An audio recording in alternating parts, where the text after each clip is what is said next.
President Biden passed the buck to Cackling Kamala when he tapped Ms. Harris as border czar.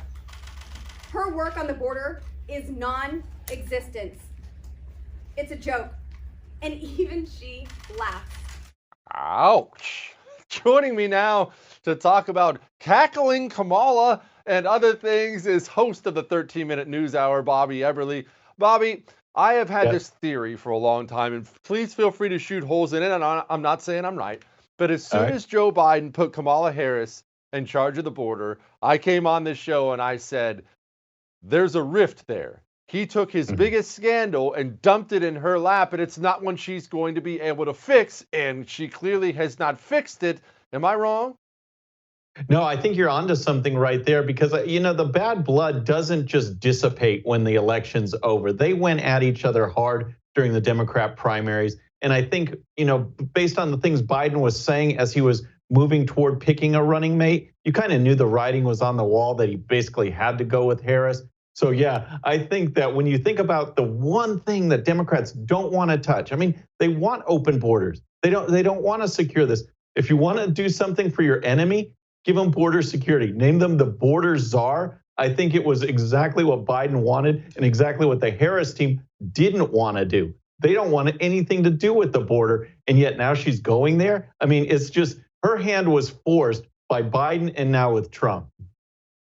Bobby, walk me through this. You're a Republican strategist on top of being a host. Walk me through this. You said there's still bad blood there from the debates, and I've heard this as well, that there's still really bad blood there. Shouldn't these people be, I don't know if above that is the right word to use, but these are all seasoned politicians. They've all been senators for 10,000 years and congressmen and whatnot. Are these people really carrying bad blood because they got a little snippy with each other at debate night? Well, I think so. I think we're living in a different era. Remember, George H.W. Bush, he went after Reagan with voodoo economics and tried to blast him. And yet they formed a ticket and they worked well for 8 years. It led George H.W. into the White House for another 4. But these two, again, you see these issues. Remember, Kamala Harris was voted the most liberal senator in the entire Senate, the most liberal. Joe Biden, he's being pushed by the left because he doesn't have it going on upstairs anymore. But he was considered more middle of the road at the time. So philosophically, they don't even mesh. But politically, they need to be on the same page because you see what's going on. Joe Biden can't give a press conference. Kamala Harris, she can't give one either. She's cackling, like you said. She won't answer any of the questions. They're definitely not on the same page, man.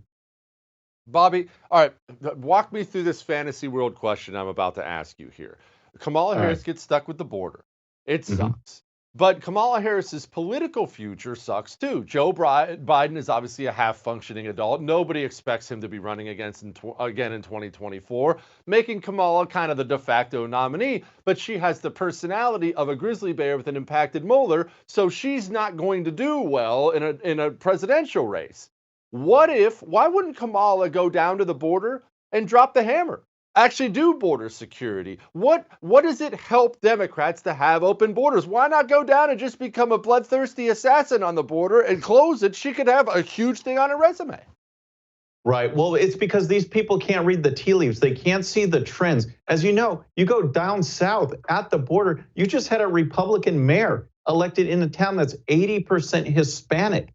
The Hispanics are moving. The Democrats seem to think that just because you're Hispanic, that you don't want border security, that you don't want safety in your area. So they're misreading everything. And on the politics side, Joe Biden is a short-termer and Kamala Harris has no coattails as vice president. You're going to see something wide open, just like you saw in 2020. They don't catch a clue about what is going on at the border. If they did do actual border security and talk tough, they'd win back some of these Hispanics that are clearly moving away from that kind of policy position and heading over to the Republicans.